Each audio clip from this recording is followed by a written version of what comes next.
So welcome to this video. I'm Amanda Rayment and I'm one of the co-founders of Antenatal Wisdom. Antenatal Wisdom is a training course where anybody who would like to train to work in this wonderful arena of pregnancy, birth and postpartum can do so. And we also offer an advanced postgraduate course where people who are already trained as an antenatal teacher or doula or practitioner in their own right in any way can come and train with us and dive deeper into this amazing arena of pregnancy, birth and postpartum. I'm here today with Dominique Sakoilsky, who is the other founder of Antenatal Wisdom. Hi. So at Antenatal Wisdom, I think we would say that we support and train professionals who work with mothers, and the way that we would describe that support would be supporting a mother to discover peace of mind within herself in welcoming a child into her life, into creating family. And this is our enthusiasm and our passion. And as part of that, Dominique and myself have recently made a commitment to produce downloads, both audio and video downloads, where we will offer them not only to our Antenatal Wisdom students, but also to anyone who may feel they might be of assistance to them, any professional working in this particular arena. And our hope is that the videos and the audio downloads become a wonderful resource, if you like, for antenatal teachers, doulas and practitioners who work in this arena. This particular video, we're going to focus on how at Antenatal Wisdom, one of the ways in which we may respond if somebody knocked on our workroom, our practice room door, saying that they were experiencing discomfort or maybe even pain in the area of the perineum after birthing their child. And we really want to make it clear right at the beginning of this video. This is what we're going to focus on. We aren't going to get into discussion around whether it's beneficial to prepare the perineum for birth or to not prepare, whether that's beneficial or not. We're going to really focus on how we would respond in one particular way to working with a woman who's asking for assistance in healing her perineum after the birth of her baby. And the particular focus we're going to be looking at is working with the herbs. So the perineum is, as most of you I'm sure will know, is the area of tissue and muscle between the vagina and the anus. And one of the amazing things about the perineum is that during birthing it has this incredible capacity, amazing capacity to expand, stretch, whatever the word is, to enable the baby to emerge through the vagina into the mother's arms. So although it does have this incredible capacity of expansion, and it is quite amazing the way it can expand. Sometimes women experience that in this expansion of the perineum towards the end of birthing, sometimes the perineum becomes bruised or may become a little torn. And most of the time this is on the very superficial level of the tissues, and occasionally the wound is a little deeper, if you like. The wound includes the muscle being torn or bruised in some way. And as all of us know, when muscles are involved in any kind of tearing or bruising. It is particularly painful. It isn't just a discomfort. It is painful, and so as I say, we're going to look at how we would respond using the herbs to offer tools that the mother may find helpful to work with in healing this very delicate, sensitive area of her body. Just before we begin talking about the herbs, what I'd like to bring forward that, and I would do this with anybody that I was working with as well, that for me the fast track way to any kind of healing is to bring forward self-kindness, if you like. We could say self-love. And I would always affirm this at the beginning of working with any mother before offering different choices of different remedies that we can work with. And one of the ways that I often talk about this is that if we look at the subtle ways in which we use remedies, say for example, and in this video we're going to be talking about herbal remedies, but we could be talking about any remedy. It's very easy for us to have the thought that there's something wrong with us and kind of almost over-identify with the physical body. And I'm not making light. I really want to be clear that I'm not making light of the discomfort or the pain that may be there in the perineum. But that we then take the remedy in terms of fixing us. So it's kind of like this circular thought of there's something wrong with me, so I'll take a remedy and this will fix it. But can you feel how all we're doing is reinforcing, if you like, that thought that we need to be fixed? So I often suggest to the women I'm working with is maybe come in through another door. Maybe take this opportunity of using, obviously I'm working with herbal remedies, of using the herbal remedy as a way of symbolically affirming self-kindness or self-love in some way.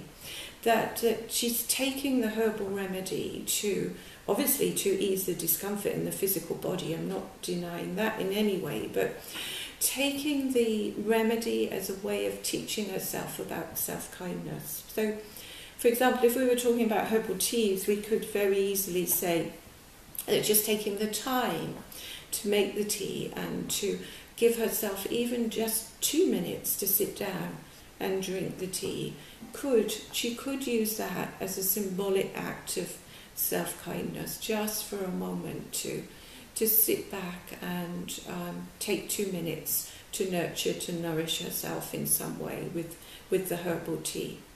And so I just wanted to bring that forward before we move on to working with the herbs in different ways. So we hold that in our awareness in a way that in a way I like to teach using herbal remedies as a way of expressing from our hearts, through our hands, these acts of self-kindness, self-love. And so, yeah, at this point I'd like to bring Dom into the conversation and just ask your thoughts, Dom.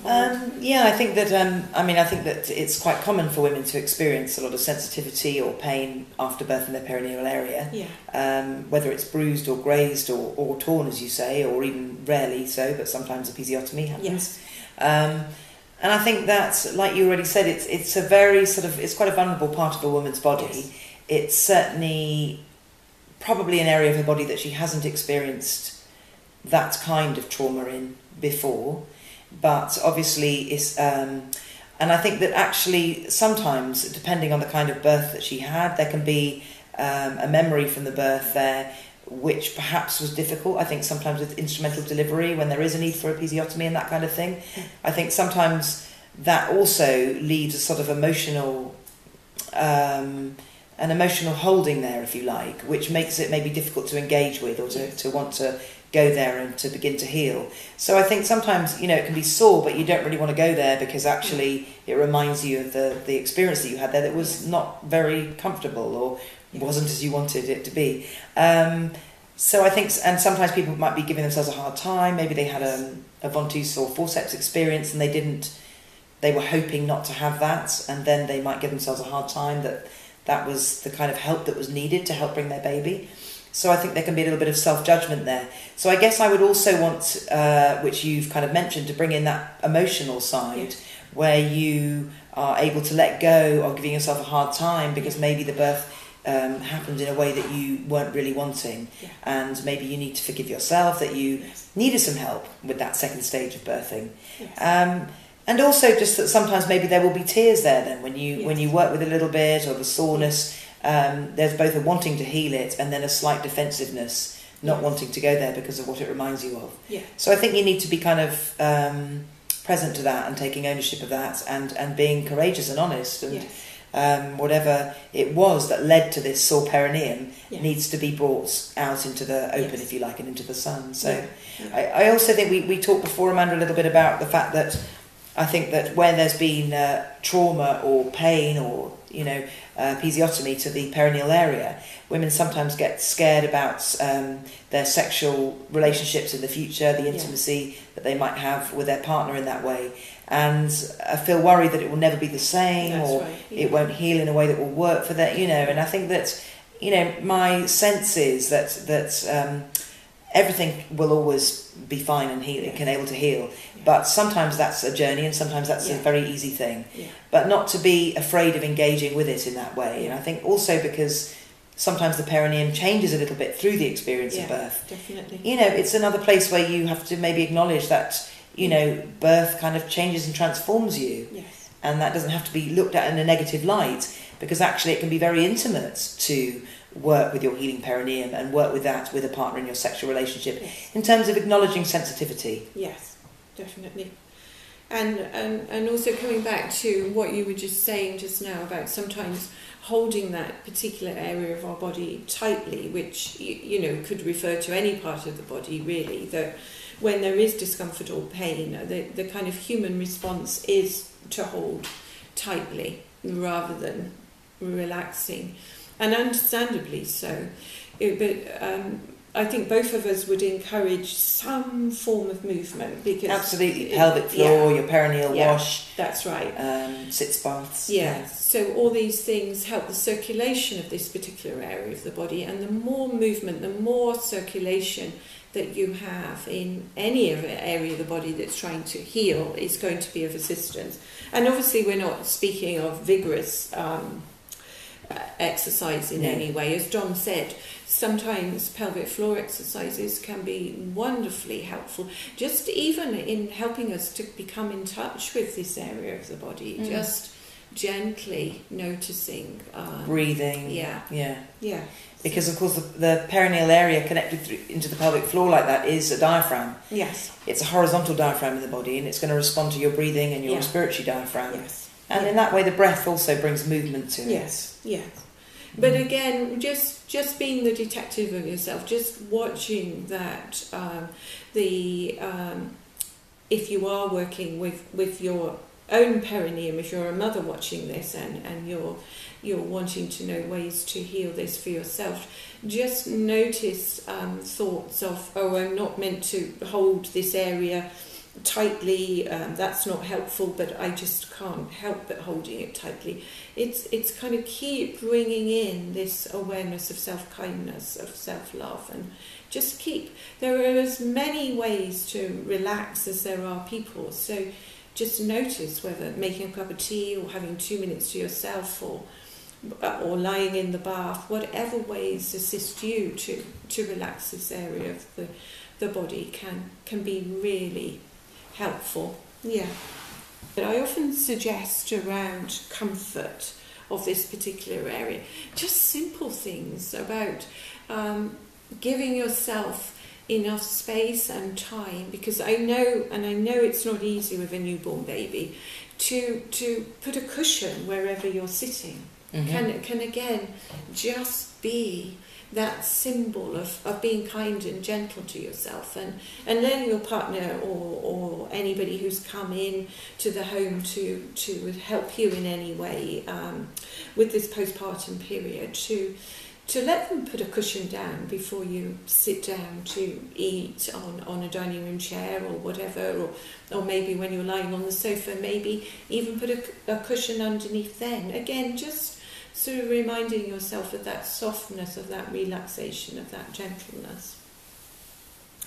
So, as I said earlier, one of the reasons for making this video was to talk about using herbs to assist with the healing process of the perineum after the baby's birth. And one of the ways in which my herbal company Welcome World offers is we produce a herbal tea called Perineum Wash, and we're going to go over now into Eva's kitchen to make some perineum wash up, and also I'll talk a little bit about the herbs that are in the wash, and also talk about the different ways in which you can use the wash in ways such as sitz baths, in using what I call a peri bottle, which is just a little spray bottle, which I'll talk about in a moment, and using compresses, and using cloth menstrual pads also soaked in the tea. So we'll look at all the different ways in which we can use this lovely herbal tea to assist the healing of the perineum. Okay, so we're going to spend a bit of time just looking at how to use Welcome World's Perineum Wash. And as I say, this is a formula that I developed for people who came to my herbal practice to assist with the healing of the perineum area if it's been bruised or torn after the baby's birth. And so the formula which I'll talk about, well, the ingredients of the formula are already made up in the packet of tea. So I've got a nice sized jug, as you can see. I usually suggest when you're going to use herbal teas as for washes or baths or the ways in which I'm going to speak about in a moment, that you use a jug rather than a teapot. It's just so much easier, and you'll need a strainer as well. So I'm going to put, normally I say 2 tablespoons of the herbal tea mixture into the jug, and I've got some boiling water here, and I just pour the water on. As simple as this, it couldn't be easier really. And so this is going to brew away. You let it brew much longer than if you were making a cup of herbal tea, because you need it stronger. So I would also suggest maybe putting a plate on the top, so as you keep all the steam and all the heat in there, so it can brew away and all the oils can come out of the herbs as well. And let that steep for a good 5 or 10 minutes. So there's a little bit of organisation that's needed before you're going to use this tea. It isn't something like, oh, I think I'll use it right now and I'll make the tea now, because you have got to leave it to brew for a little while. And then you'll need some kind of strainer. I just have this little wicker strainer, but you can have any kind of strainer that when you're ready to use the tea, you simply strain the herbal brew through the strainer. So let's take a little look at this wonderful formula. This is the perineum wash. So in here I've put marigold, calendula, and I've put lavender, and I've put yarrow, and I've put comfrey leaf. Not comfrey rue, it's comfrey leaf. And these are all combined together to make the formula perineum wash. Now, so why have I chosen these particular herbs? So let's start with the comfrey leaf. It's a wound healing plant, and anything to do with bruising it's also wonderful for. And the other thing that I like about comfrey leaf is that it kind of keeps it soft and subtle, the tissue that it's working on when it's used externally. So that's just great, and it's what's needed. As I said earlier, we need circulation to this area that has been bruised or torn in some way to assist with the healing. So the comfrey is used in that way. And the marigold is well known as a wound healer, and it's anti-inflammatory, and it's also very soothing, anti-infection, so many things that marigold offers. And then we've got lavender, which again is known for its soothing antiseptic qualities.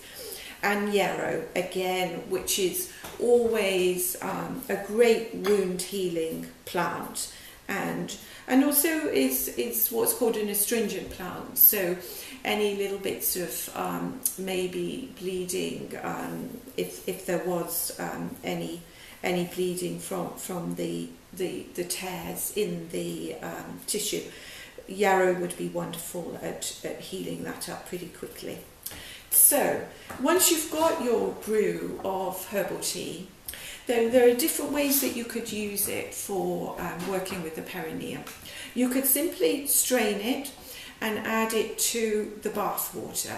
And my suggestion is to make sure your bathroom is really nice and warm, and then just put a little bit of water in the bath, just enough so when you're sitting in it, your bottom and your vagina are in it, no more. And then if you can, and this will be cooled down so it won't be boiling hot anymore, so the temperature will be much more body temperature. Maybe the best thing to do would be to strain it into another jug or into a bowl, and then when you're actually in the bath, sitting in this little bit of water in the bath, if you can, pour it between your legs and just swoosh it around that vaginal area. And if you wanted to do pelvic floor exercises while you're in there, again, that would be helpful.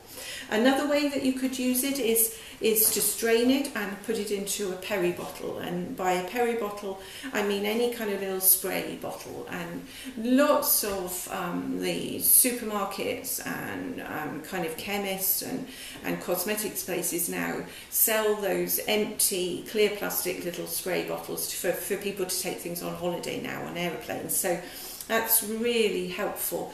And then if you keep the peri bottle near the loo, so each time when you go to the loo, you can, before you go to the loo, spray a little bit of the cooled herbal tea on the area of the perineum, which would also be of assistance to prevent any kind of stinging while you're having a pee.